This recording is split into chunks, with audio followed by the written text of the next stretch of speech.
Okay, so here's our mandible. All right, this is the lower jawbone. Okay.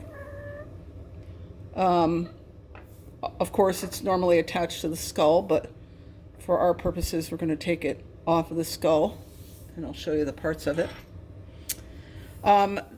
This flat section right here, which would be right under your cheek, is called the ramus. Okay. The plural of that is rami. Okay. At the top of the ramus, you see two processes.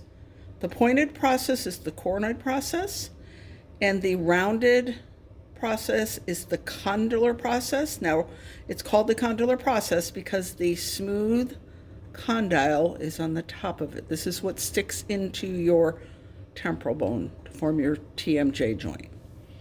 Between those, you have this notch called the mandibular notch. The alveolar process, okay, remember a process is anything that sticks out, but in this case, the alveolar process is this entire ridge that your teeth are embedded in, okay? So technically it sticks out. It's more of a ridge, okay? So this entire ridge is the alveolar process. These are the mental foramen, okay? If you're a student at Tunxus, we don't talk about the mental foramen. We learn the mandibular foramen, but just for our purposes, those are the mental foramen.